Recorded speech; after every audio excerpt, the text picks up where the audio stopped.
السلام علیکم ورحمۃ اللہ وبرکاتہ۔ آج ایک بہت اہم واقعہ بیان کرتے ہیں آپ کے سامنے۔ حضرت سیدنا عبد الرحمن اپنے والد محترم سے روایت کرتے ہیں کہ حضرت سیدنا حسن بصری رحمۃ اللہ علیہ کے مبارک زمانے میں ایک انسان، ایک شخص، ایک نوجوان تھا جو بہت گناہ کر رہا تھا، گناہ میں مست تھا، گناہ بھری زندگی گزار رہا تھا۔ جب وہ گناہ بھری زندگی گزار رہا تھا، اسی وقت جو ہے اللہ تبارک و تعالیٰ نے ایک ایسی بیماری اسے عطا فرمائی، ایسی بیماری دے دی جو مرگی کی بیماری ہوتی ہے۔ اس مرگی کی بیماری میں پڑنے کے بعد وہ دن بدن کمزور ہونے لگا، لاغر ہونے لگا، اور اس کمزوری کے عالم میں اس نے اللہ تبارک و تعالیٰ کی ذات بابرکات سے دعا کی کہ مولا تو مجھے نجات عطا فرما دے، اس بیماری سے تم مجھے دور کر دے، اس بیماری کو مجھ سے چھڑا دے مولا۔ اگر تم مجھے اس بیماری سے نجات دے دے گا تو میں اللہ تبارک و تعالیٰ تیری بارگاہ میں سچا بندہ بن جاؤں گا، اور میں گناہوں سے توبہ استغفار کر کے اللہ میں تیرا نیک بندہ بن جاؤں گا۔ اللہ تبارک و تعالیٰ نے اس انسان کی اس دعا کو قبول فرمائے، اسے صحت دے دیا۔ صحت پانے کے بعد وہ انسان پھر دوبارہ گناہ کرنے لگا اور پہلے سے زیادہ گناہ کرنے لگا۔ اللہ تبارک و تعالیٰ نے جب اسے صحت دی اور جب وہ دوبارہ گناہ کرنے لگا تو اللہ تعالیٰ نے پھر اسے ایک بیماری میں مبتلا کر دیا۔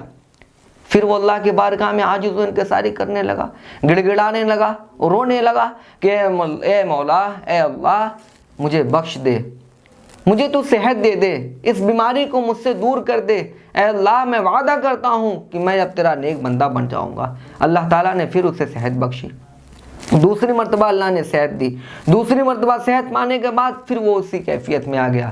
اے میرے دوستو اور عزیزو، اللہ تبارک و تعالیٰ اپنے نیک بندوں کو بار بار موقع دیتا ہے، جس سے وہ پیار کرتا ہے، محبت کرتا ہے انسانوں کو، وہ ان کو برائیوں سے بچانے کے لیے بار بار اللہ تعالیٰ بندوں کو موقع دیتا ہے۔ لیکن کیا ہوا کہ وہ بندہ جو تھا، وہ انسان جو تھا، پھر وہ تیسری مرتبہ برائی کرنے لگتا ہے۔ اللہ تعالیٰ نے اسے تیسری مرتبہ برائی کرنے لگا جب وہ پھر اللہ نے اسے بیماری میں مبتلا کر دیا۔ پھر اس نے ایسے ہی عاجز و انکساری کے ساتھ اللہ کی بارگاہ میں رویا، گڑ گڑایا، اللہ نے پھر اسے صحت بخش دی۔ اللہ تعالیٰ نے جب چوتھی مرتبہ اسے صحت بخشی تو چوتھی مرتبہ کے بعد پھر وہ جب گناہ میں ملوث ہو گیا اور اللہ کی نافرمانی کرنا شروع کر دیا، اللہ تعالیٰ نے اسے ایک بار موقع دیا، دو بار موقع دیا، تین بار موقع دیا، چار بار موقع دیا، لیکن وہ انسان بار بار اللہ تبارک و تعالیٰ سے دعا کر کے، اپنے گناہوں کی استغفار کر کے، وعدہ کر کے، اس کے بعد وہ خلاف ورزی کرتا تھا۔ اور ذرا سوچئے کہ اللہ تبارک و تعالیٰ کتنا مہربان، کتنا کریم، کتنا رحیم ہے کہ وہ اپنے بندے کو بار بار موقع دیتا رہا کہ وہ گناہ سے اپنے آپ کو کس طرح بچائے، کس طرح سے توبہ استغفار کر کے اپنے آپ کو نیک بندہ بنا لے۔ اللہ نے بار بار موقع دینے کے باوجود وہ انسان اپنے گناہوں پر آمادہ رہا، اور اس کے عوض میں جب پانچویں مرتبہ اللہ تبارک و تعالیٰ نے اس سے بیماری دی اور بیماری کی گرفت نے جب اسے پکڑ لیا، تو اس زمانے سے پہلے حسن بصری رحمۃ اللہ علیہ نے اس کو اس حالت میں جب دیکھا تو کہا کہ اے نوجوان، تو اللہ سے ڈر، یہ تو کیا کر رہا ہے؟ تو اللہ سے ڈر اور یہ سمجھ کہ اللہ تجھے دیکھ، تو اللہ کو دیکھ رہا ہے، اور اگر یہ بصارت تیرے پاس نہیں تو کم سے کم اتنا تو سوچ کہ اللہ تعالیٰ تجھے دیکھ رہا ہے، تو گناہ مت کر، اس برائی کے رستے سے ہٹ جا، نیک بن جا۔ اس انسان نے کہا حضرت آپ جائیے، میں دنیا کی رنگینیوں میں مست ہوں، مجھے دنیا کا موز لینے دیجئے، مجھے دنیا کا مزہ لینے دیجئے۔ حضرت حسن بصری رحمۃ اللہ علیہ اپنے ساتھیوں سے کہتے ہیں کہ قسم با خدا کی اس کی موت قریب آ گئی ہے۔ میرے دوستوں، اولیاء اللہ جو ہوتے ہیں وہ انسانوں کو نیک راستے کی طرف لاتے ہیں، برائیوں سے بچاتے ہیں، نصیحت کرتے ہیں وہ۔ اور ایک چیز اور جان لیجئے کہ اولیاء اللہ جو ہوتے ہیں، اللہ تعالیٰ انہیں ایک ایسی علم عطا فرماتا ہے جس کے ذریعے سے اللہ کی وہ جو غیبی چیز ہے، جو پوشیدہ راز ہیں، وہ اسے بھی جان جاتے ہیں۔ کیا ہوا؟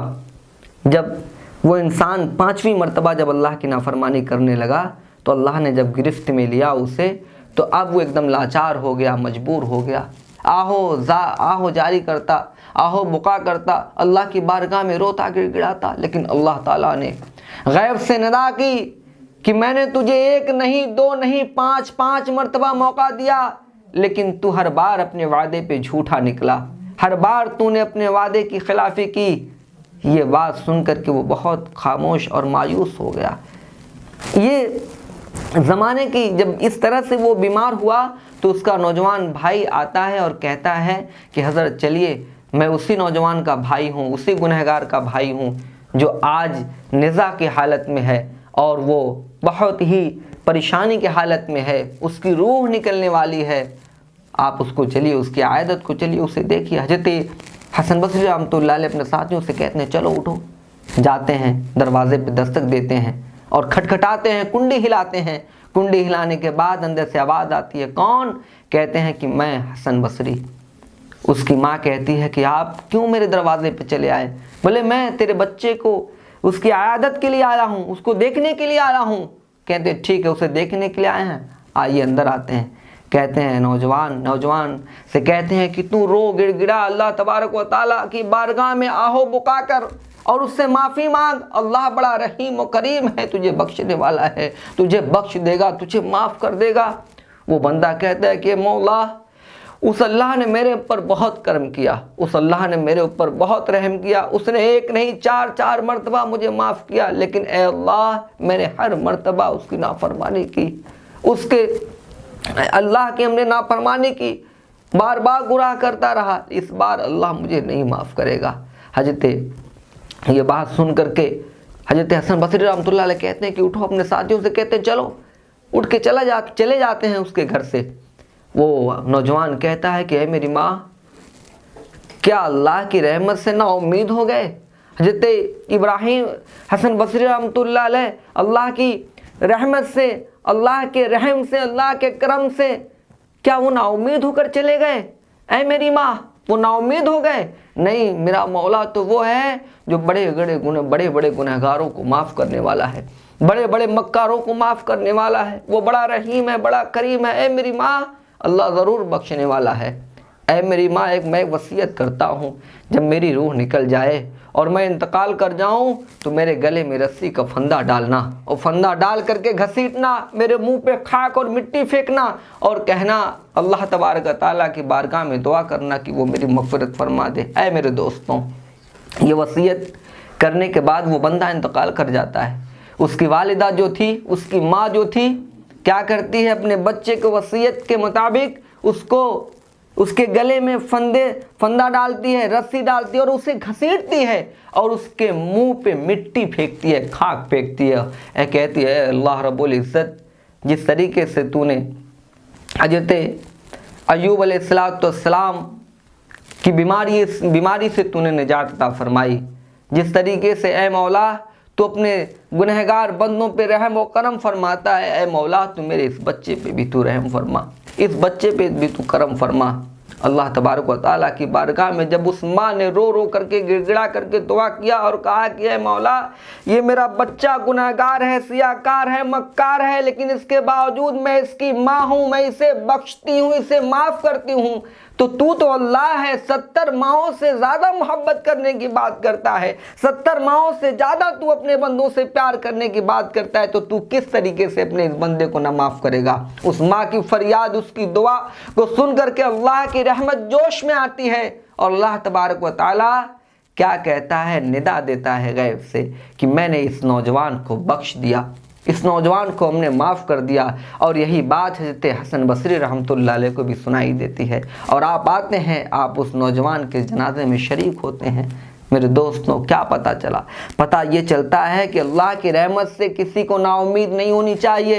آپ دنیا میں چاہے جتنے بڑے گنہگار ہوں، جتنے بڑے مکار ہوں، سیاکار ہوں، بدعمل ہوں، لیکن اللہ کی ذات سے آپ امید رکھے رہیے اور اللہ کی ذات سے آپ استغفار توبہ کرتے رہیے۔ اللہ ضرور اپنی رحمت سے آپ کے گناہوں کو بخشے گا اور آپ کو نیککار ایماندار بنائے گا اور دنیا کی مصیبتوں سے بھی نجات عطا کرے گا اور آخرت کی مصیبتوں سے انشاءاللہ آپ کو نجات عطا کرے گا۔ میرے دوستوں، اس واقعے سے ہمیں ایک نصیحت اور ملی کہ ماں کی دعا جب ساتھ میں رہتی ہے تو انسان دنیا میں بھی کامیاب ہوتا ہے اور دنیا میں اگر نہیں ہوا تو اللہ تعالیٰ اس ماں کی دعا سے اسے آخرت میں ضرور کامیاب کر دیتا ہے۔ میرے دوستوں، تو ہم کو اس چیز پہ غور کرنی چاہیے اور اللہ کی بارگاہ میں التجا کرنی چاہیے۔ اللہ تعالیٰ ہم سبوں کے گناہوں کو معاف فرمائے۔